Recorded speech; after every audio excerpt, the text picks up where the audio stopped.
성경을 보겠습니다. 요한복음 12장 22절입니다. 다 같이 읽겠습니다. 시작. 빌립이 안드레에게 가서 말하고 안드레와 빌립이 예수께 가서 여쭈니, 다음입니다. 예수께서 대답하여 이르시되 인자가 영광을 얻을 때가 왔도다. 상황은 이런 거죠. 지난주에 제가 예수님이 영광스럽게 예루살렘 성으로 입성하실 때 헬라 사람들이 와서 예수님을 만나 뵙겠다고 그랬어요. 그래서 예수님을 만나서 예수님에게 어떤 질문을 했는지는 나와 있지 않습니다. 근데 예수님은 어떤 질문을 들었는지는 모르지만 이런 대답을 했어요. 인자가 영광을 얻을 때가 왔도다. 이런 얘기를 했어요. 질문은 나와 있지 않습니다. 그런데 대답은 이렇게 하고 있습니다. 그럼 24절에 이 얘기의 다음에 무슨 내용인지 한번 보도록 하겠습니다. 24절입니다. 다 같이 한번 읽어보시면 좋겠어요. 시작. 내가 진실로 진실로 너에게 이르노니 한 알의 밀이 땅에 떨어져 죽지 아니하면 한 알 그대로 있고 죽으면 많은 열매를 맺느니라. 저는 어려서부터 이 말을 이해를 못했어요. 씨가 죽으면 열매를 맺습니까? 씨가 죽으면 열매를 맺습니까? 한 알의 씨가 죽으면, 그 씨가 죽으면 10배, 100배 결실을 맺습니까? 안 맺습니까? 안 맺죠. 근데 왜 죽으면 결실을 맺는다고 그랬을까요? 무조건 죽으면 안 되죠. 살아있기 때문에 결실을 맺는 거예요. 그런데 옛날 사람들은 씨가 땅에서 썩은 다음에 생명이 나오니까 그 씨가 뭐 한다고 생각했어요? 죽는다고 생각했어요. 상식이 없으니까 그렇게 생각한 거지, 씨는 죽은 것이 아니라 썩은 거죠. 그래서 생명이 나온 거죠. 그 시대는 사람들은 알지 못했기 때문에 이렇게 표현하지만 이 얘기는 틀린 얘기입니다. 씨는 죽으면 생명을 맺지 못합니다. 그러나 그 시대는 그렇게 얘기했던 것 같아요.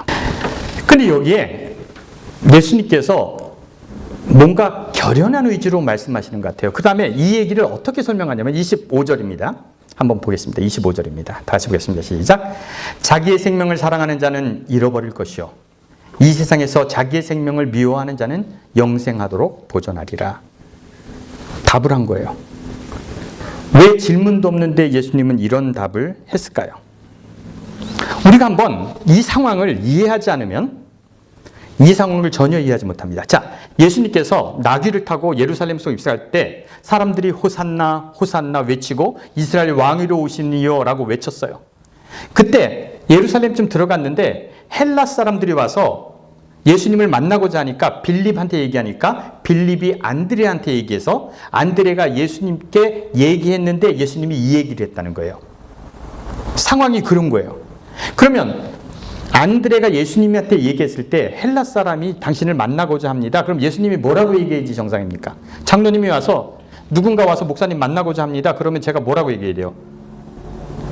어떻게 해야 돼요? 한 알의 밀이 떨어져서 죽으면 이게 말이 안 되잖아. 제가 뭐라고 얘기하는 게 맞을까요? 그거 들어보세요. 그리고 그 사람이 뭐라고 해야 돼? 질문을 해야지 내가 답을 해야 되는데 질문도 없고 그냥 답만 한 거예요. 그런데 그 답이 뭐냐면 생명을 얻고자 하면 잃을 것이요 잃고자 하면 얻을 것이다 라는 그런 얘기를 한 겁니다. 여러분, 살고자 하는 자는 죽을 것이요 죽고자 하는 자는 살 것이다. 이거 누가 한 얘기 같아요? 어디서 들어봤습니까? 이순신 장군도 얘기하고, 뭔 전쟁터에 나가면 장군들이 하는 얘기가 이 얘기예요. 근데 지금이 전쟁터에 나가는 상황입니까? 아니에요. 그런데 이 얘기를 했다는 겁니다.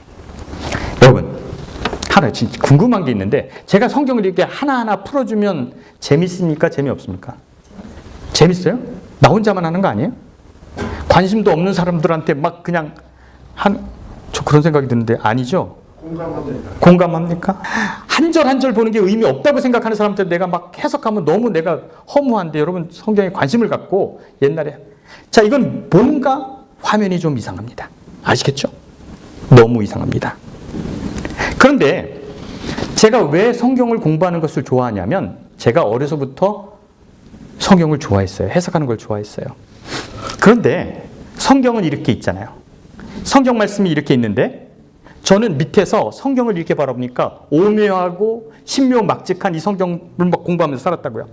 와, 그래서 성경이 신묘막직하고 오묘하다고 생각했어요. 그런데 성경은 그대로 있잖아요. 근데 저는 여러분 사람이 말이 제일 많은 나이가 몇 살인 줄 아십니까? 50대에 말이 제일 많아집니다. 왜 50대에 말이 제일 많아질까요? 사람의 지식이 절정이 이를 때가 50대예요. 그래서 말이 많아지는 거예요. 근데 저는 막 50대 책 읽고 막 하다 보니까 제가 이렇게 얘기하면 여러분들이 이단이라고 그럴 거니까 정말로는 성경은 고정되어 있고 나는 막 발전을 하니까 제가 위에 있다고 하면 뭐라고 하겠죠? 멀리 있게 된 거예요. 그래서 성경을 어떻게 보게 됐어요? 멀리서 보게 되니까 여러 가지를 알게 되는 것이 있더라고요. 나이 듦과 제가 공부함을 통해서 성경이 어떻게 쓰여졌고 어떻게 왜곡됐는지가 보일 때가 있더라고요. 제가 성경 위에 있다는 얘기가 아니라 성경을 멀리서 보니까 많은 것이 보이더라는 거예요. 제가 성경보다 위에 있다고 그러지 않았습니다. 멀리서 보니까 그렇다는 거예요. 여러분 그럴 수 있어야 됩니까? 왜요? 성경은 뭐하니까? 고정되어 있으니까. 제가 지난주에 여러분에게 이런 말씀 드렸어요. 과거의 글에 그거에 대한 믿음을 가지고 미래를 희망을 가지고 사는 게 종교라고요. 그죠? 과거에 2000년 전에 쓰여진 성경 말씀을 믿으라고 그래서 천국이 올 테니까 참고 견디라고 그러는 거예요. 이 순간을 견디라고 하는 것이 뭐다? 종교다. 동의하십니까? 종교는 그런 거예요. 과거의 글을 믿고 미래의 희망을 가지고 현대를 뭐하라? 견뎌라 라는 것이 성경인데 좀 이상한 것 같아요. 정말 그럴까? 그런데 지금 이 성경절이 꼭 그 상황이에요.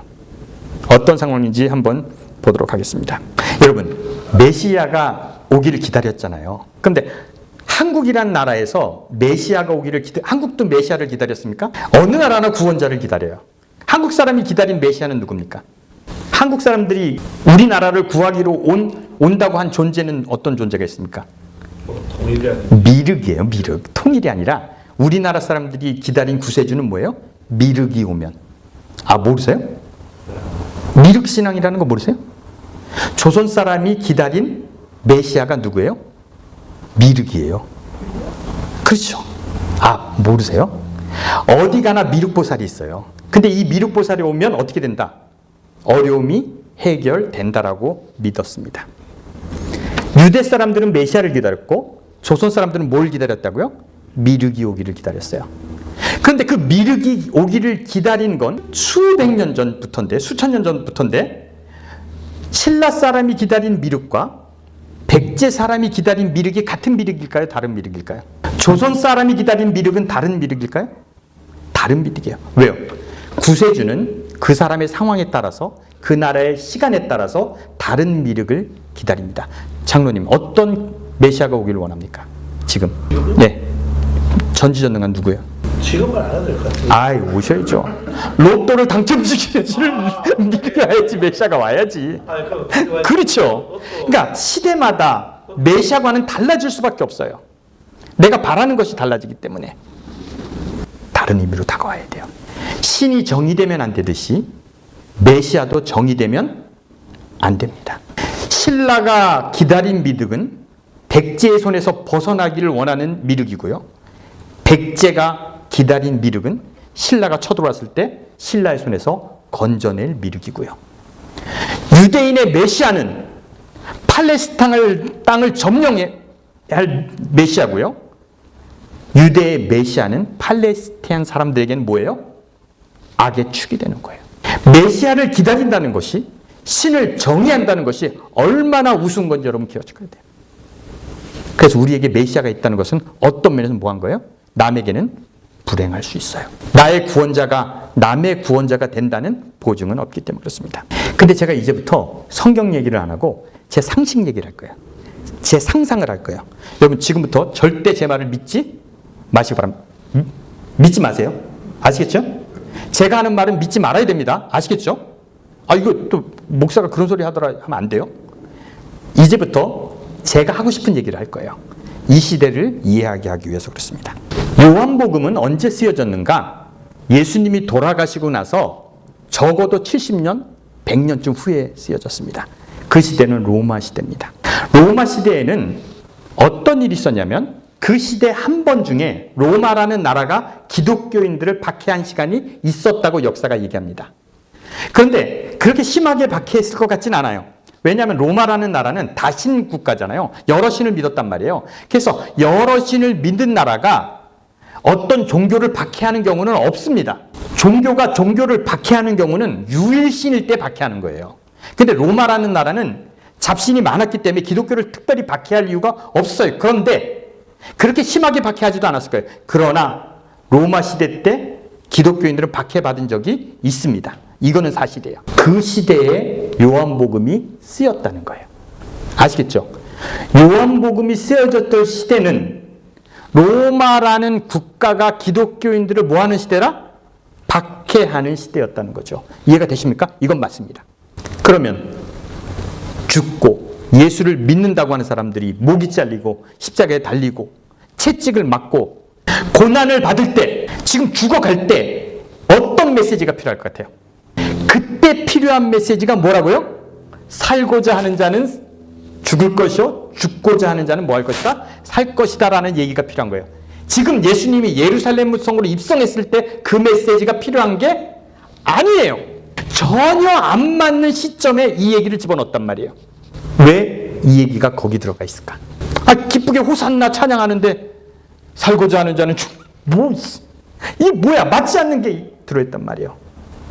그러면 여러분 기억하셔야 되겠어요. 절대 기억하셔야 됩니다. 종교는 이런 것을 필요로 합니다. 여러분들이 하나님을 믿고 여러분이 찬양하는 이유 중에 종교를 믿음을 가지는 근원이 있는데 왜 믿는지 아십니까? 교회 왜 다니십니까? 왜 하나님을 믿을 수 있어요? 말씀 때문에 믿는 거예요. 그 말씀의 과거의 말씀 때문에 믿는 거예요. 그러면 지금 순교하고 죽어가는 사람이에요. 예수님 믿는다고 죽는단 말이에요. 그런 사람들에게 죽어도 되고 순교해도 막 괜찮다 용기를 내라고 할 때 어떤 게 있어야 돼? 과거에 예수님이 하신 말씀이 있어야 돼. 지금 죽음의 문턱에 있는 사람에게 너가 죽어도 살고자 하는 자는 죽지 않을 것이라는 메시지가 있어야 돼요. 그 메시지를 믿으면 어떻게 할 수 있어요? 나가서 뭐 할 수 있어요? 순교할 수 있는 거예요. 그런데 그 얘기가 성경에 있었을 것 같아요? 없었을 것 같아요? 모르죠, 나는. 그래서 제 생각이라고 그래요. 어디에 들어갈지는 모르지만 꼭 있어야 될 상황이에요. 그런데 그게 요한복음 12장 25절에 덩그러니 뭐가 있다? 들어가 있더라는 거예요. 전후 문맥도 맞지 않고 너무 맞지 않게 거기에 들어가 있다는 겁니다. 예언이 있어야지 믿고 나가는 겁니다. 종교는 그런 것이죠. 과거를 믿음으로써 지금 희망을 갖는 거예요. 여러분, 불과 100년 전, 한 200년 전 사기치기가 쉬웠을까요? 지금이 쉬울 것 같아요. 사기. 거짓말로 만드는 거. 옛날에 사기치기 쉬울까요? 안 쉬웠을까요? 옛날에는 사기치는 거 쉬웠어요. 엄청 쉬웠습니다. 얼마나 쉬웠냐면 천주교회가 지배한 종교 암흑 시대 1230년, 1500년간 천주교회가 필요하면 도마가 쓴 글이 필요하면 도마가 쓴 글이 뭐였어요? 나왔어요. 그리고 빌라도가 쓴 편지가 필요하면 빌라도가 쓴 편지가 어디선가 또 발견돼요. 나왔어요. 여러분 심지어 예수님의 머리카락도 나왔어요. 모두 나왔는지 아십니까? 십자군 전쟁할 때 예수님의 옆구리를 찌른 창도 나왔어요. 베드로가 신던 신발도 나왔어요. 여러분 더 놀라운 건 뭔지 아십니까? 우리 한국에 석가모니의 사리가 있다는 거 아십니까? 여러분 석가모니가 언제 죽은 사람인데 그 사리가 우리나라에 있어요. 진짜로 그게 석가모니 사리일까요? 어떤 놈이 중국 간다고 그러고 집 가다가 돌 한 명 주워서 이거 내가 중국에 가서 갖고 왔다 그러면 그 시대는 어떡할 거야? 이거 분석할 거예요? 어떡할 거예요? 사기치기 쉬웠습니다. 너무나 사기치기 쉬웠던 세대예요. 종교 암흑 시대에는 천주교가 원하는 건 다 나왔습니다. 마리아의 글도 나오고 마리아도 나타나고 그런 시대를 지냈어요. 그런데 예수님이 고통당하고 죽어가는 사람들에게 그런 얘기를 했을 거라는 게 필요하면 만들 수 있을까요? 없을까요? 그런 얘기 집어넣을 수 있을까요? 없을까요? 그런 얘기가 있어야지 헌금하지. 그런 얘기가 있어야지 순교하지. 그런 얘기가 있어야지 목숨을 바쳐서 교회를 지키지. 여러분 성경에는 그런 게 없을 것 같습니까? 성경에 그런 얘기 있을까요? 없을까요? 다 오류가 없어서 그냥 그럴 것 같아요? 저는 그 시대에 필요했던 얘기라고 생각해요. 순교받는 자들에게 이런 말씀은 꼭 필요한 얘기라고 생각해요. 그렇기 때문에 성경에 들어갔다는 거 문제 없다고 생각합니다. 그런데 지금 이 시대에도 저 성경절을 가지고 사람들이 좋은 일을 할까요? 나쁜 일을 할까요? 하나님을 위해서 목숨을 바쳐 싸우라는 얘기를 지금도 하는데 좋은 일에 쓰일까요? 나쁜 일에 쓰일까요? 예? 나쁜 일에 쓰일 것 같아요? 어떤 나쁜 일이 있을까요? 저 성경절을 들이대고 좋은 일을 할 것 같아요? 나쁜 일을 할 것 같아요? 아프가니스탄에 선교하러 갈 때 어떤 얘기 듣고 가는 줄 아십니까? 살고자 하는 하나님의 복음, 그리고 너희가 목숨을 바치면 하나님이 너를 뭐한다?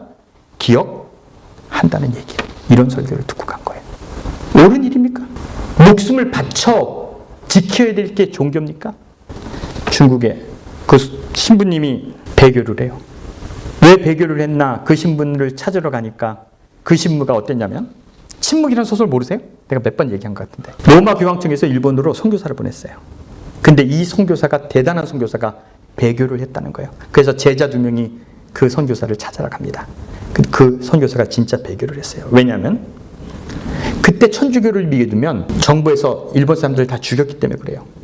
근데 이 사람이 그 신부에게 정부에서 너가 만약에 배교 안 하면 신도들을 죽인다는 거예요. 네가 계속 신앙을 갖는다 그러면 신도들을 잡아다 죽였어요. 근데 어떤 일이 있었냐면, 신도들을 다 잡아놓고 그 신부에게 네가 하나님을 부정하지 않으면 이 사람들을 죽일 거야. 안 부정하니까 이 사람을 목을 치는 거예요.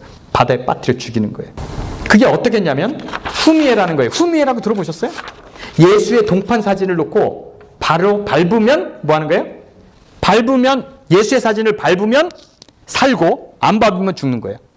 이 신부가 끝까지 신앙을 지키려고 안 밟았어요. 그랬더니 계속 뭐 하는 거예요? 일본 기독교인들을 죽이는 거예요. 그때 이 신부가 하늘에 외치는 게 뭐예요? 하나님, 왜 침묵하시니까? 이 사람들이 죽어가는 것을 견디다 못해 이 신부가 뭐 했어요? 밟았어요. 그 얘기가 침묵이라는 소설이에요. 여러분, 목숨을 바쳐서 하나님을 인정하는 것이 하나님에게 기쁨입니까? 신앙은 꼭 그렇게 해야 됩니까? 목숨을 바쳐서 나는 하나님을 사랑한다라고 얘기해, 이게 올바른 신앙입니까? 근데 그 시대는 그럴 수 있다고 생각해요. 요한복음 시대에는 그럴 수 있어요. 근데 한 가지 질문을 해볼게요. 지금 이 시대에 하나님을 믿는다고 여러분 죽입니까? 안 죽입니까? 여러분 교회 다닌다고 손해보는 거 있어요? 없어요? 하나도 없잖아요. 그런데 왜 기독교는 예수를 믿음으로 목숨을 바쳐서 충성하라 그럽니까? 뭐에 충성을 해야 돼? 왜 기독교는 하나님께 영광 돌릴 일이 죽음으로, 목숨으로 하나님의 일을 해야 된다고 생각합니까? 샘물교회에서는 왜 아프가니스탄 가서 그 위험한 일을 합니까? 하나님은 그래야지 영광 받습니까? 죽으려 하면 살고 살려 하면 뭐한다? 이런 말을 왜 해야 됩니까? 기독교인들은 편안하게 사는 건 죄입니까? 행복하고 시덕거리고 재밌으면 안 됩니까? 왜 기독교는 고난이 하나님께 받는 상급으로 가는 길이라고 가르칩니까? 그래서 왜 고난의 길을 자처합니까? 예수 믿는다고 힘들 일이 지금 있어요? 없어요? 하나도 없습니다. 그런데도 왜 우리는 목숨을 바쳐서 이 교리를 지켜야 됩니까? 아니잖아요. 이거 너무 웃기는 거잖아요. 25절 한번 같이 읽어보겠습니다. 한번 읽어보겠습니다. 이거 소리 내서 좀 25절 한번 같이 읽겠습니다. 시작. 자기 생명을 사랑하는 자는 잃어버릴 것이요 이 세상에 자기 생명을 미워하는 자는 영생하도록 보존하리라. 여러분, 우리 생명을 하찮게 여겨야 됩니까? 자기 생명을 사랑하는 자는 잃어버린다는 말을 듣고 우리가 아직도 무엇인가 뭐를 해야 되는 겁니까? 이거는 그 시대의 기별로 뭐 하는 거예요? 끝난 거예요. 아직도 기독교인들에게 이런 신앙을 원하면 안 돼요.